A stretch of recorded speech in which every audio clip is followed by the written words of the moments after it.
Hello again, this is Bill Perkins bringing you a CMST 430 Module 5 discussion of Chapters 7 and 8. Let's do this.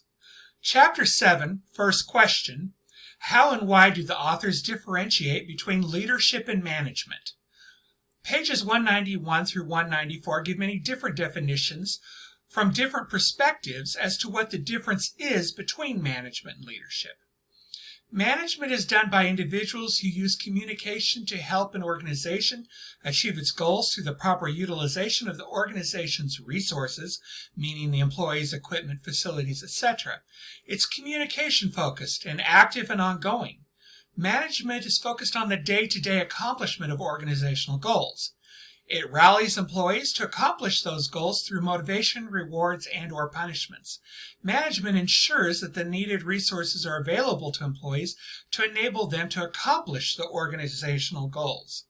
Managers provide instructions, leaders provide guidance.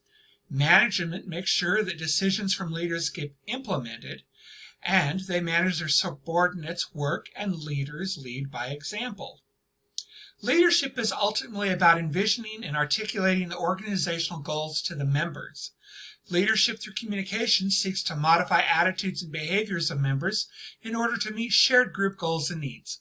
Leadership is about creativity, innovation, and vision for the organization. Leaders should empower members to take chances, make decisions, and innovate. I would say that managers do the hard work that does not get the accolades or recognition, while leaders provide the vision, inspiration, and motivation to bring the members together in order to bring the vision to fruition, while also securing the resources and designing the structure that the managers need to do their job.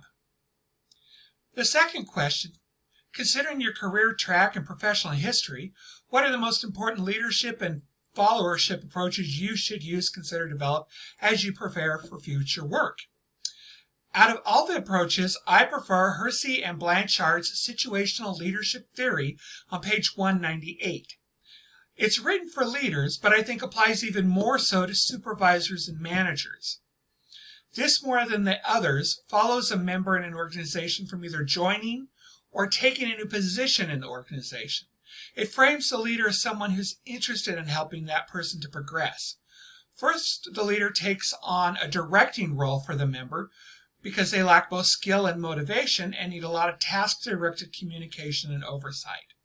In the second step is the coaching leader.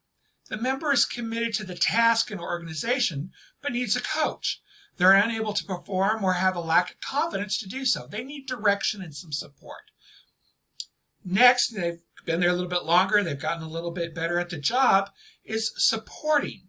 When members require low levels of direction, but still need support from the leader. They have the skills, they just need some motivation. And lastly is delegating. When the member is both motivated and skilled and just needs a leader to delegate tasks to them. They still need some supportive behavior and encouragement, but far less than before. As a follower, I like Chalef's styles of followership on page 210. He believed that followers should have the courage to support the leader and also to challenge the leader's behaviors or policies when needed. He envisioned 4 types of followers. The resource, who neither challenges or supports the leader and does the bare minimum to keep the job. The individualist, who provides little to no support for the leader and has no problem challenging the leader's behavior or policies. These people are argumentative and aggressive in their behavior and are usually ignored because they're being so contrarian. The implementer, who happily supports the leader but will not challenge them even when the leader is making costly mistakes. They just follow orders and do not question. Finally, the partner, who is both supportive and challenging. They believe they have a stake in the leader's decisions and act accordingly. They will voice dissent clearly in the organization if they think the leader's decision is unwise, but they also provide the most informed support possible to the leader. I would like to think that I can channel my natural argumentativeness and aggressiveness into a positive channel, such as being a partner, to help and support a leader, but it'll have to be one that I find credible. Chapter 8, Question 1. Define and differentiate between identity, image, and culture. What are they? How do they work? Identity, image, and culture is described on page 237. Organizational identity is how members who identify with the organization and base their understanding of the organization on internal information only envision the organization within themselves. It's how they're thinking about it. It's their individual perception of the organization by members who are in the organizational bubble. They're not getting outside information. Organizational culture is the actions, intent, ideas, beliefs, etc. of members that is influenced by unconscious assumptions and meanings, formed by members talking to each other about their collective identity. Those assumptions and meanings then shape their organizational life, and this becomes the organizational culture. Organizational image is how individuals outside the organization who do not identify with it perceive the organization based upon multiple sources of information. A member's organizational identity becomes part of the organizational culture as they talk to other members whose own organizational identity also becomes part of that culture. As members express their collective identity, they leave an impression with others outside the organization. These impressions then form an image of the organization for those on the outside. When the authors talk about the risks of organizational identity on page 237 and how that identity can precondition its leaders and members to see only certain problems and ignore others and favor certain opinions and forego others, that it becomes self-referential and is really only talking about itself. The best example I can give for this is any organization that is based on a pyramid or multi-level marketing system. They very quickly become self-absorbed and locked into their own system of ideology and ignore any outside thought that does not line up with their own. Question 2. Discuss the similarities and differences between organizational identity and identification. Discuss the role of concerted control in your response. Okay, the authors talk about the psychology of identification on page 240. As I said before in the previous question, organizational identity comes from members identifying themselves with the organization and basing their understanding of the organization on the internal information they get from within the organization only, a bubble.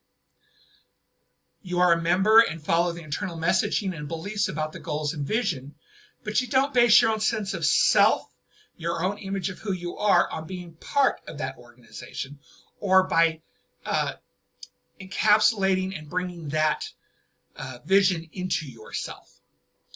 Organizational identification, however, is created by the members themselves in their minds as a way of feeling like they are part of something, that they belong, and that the organization's success and failures are personally felt by them. They feel that their fate is entwined with the organization, its leaders, and its members. Leaders and organizations want members who will self-identify as belonging to the organization and give up or modify their self-identification to better serve the organizational goals or needs.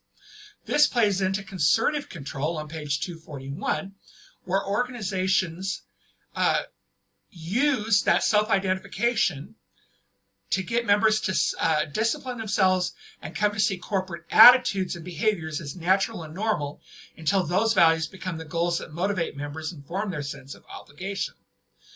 The more you identify with the organization and its values and work with other members who hold those same values and also self-identify as part of the organization, you begin to self-regulate your actions in order to fulfill organizational attitudes and behaviors in order to be part of the group, to belong.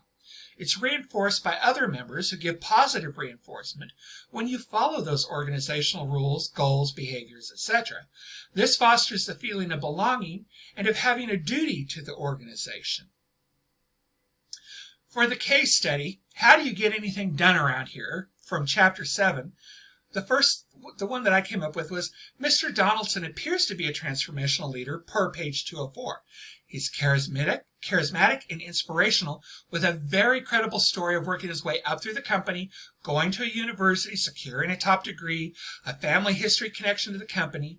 He inspires Kate with his vision for the future and his plans to modernize not just the products, but the whole organization. He's providing her and others with intellectual stimulation and tasks them with developing new products and new processes to take the company into a more competitive market.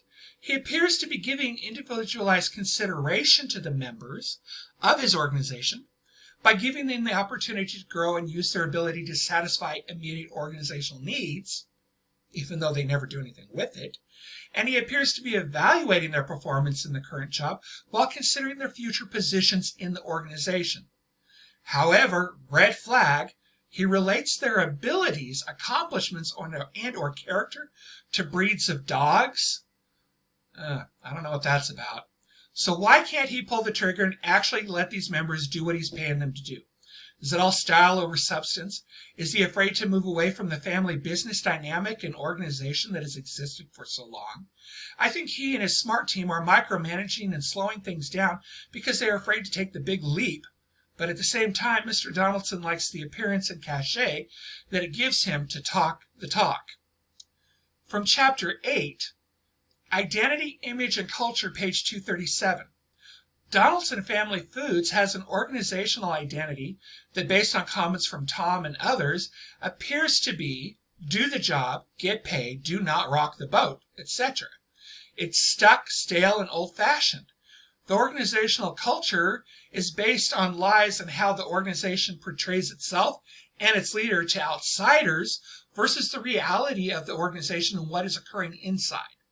It's therefore become one of disengagement and apathy. The organizational image from the viewpoint of outsiders, whom base their ideas on multiple sources, is very different from the organizational identity and culture. Mr. Donaldson has used his charm and marketing department to construct a view of the organization that is very different from reality. That dichotomy will only serve to further disengage and disgruntle members in the organization. I would say from my standpoint, having read this case study, that if Kate actually took the jump and left, it could be a catalyst moment and cause other people in the organization to also leave. Anyway, those are my thoughts for our Module 5 discussion. Thank you for watching.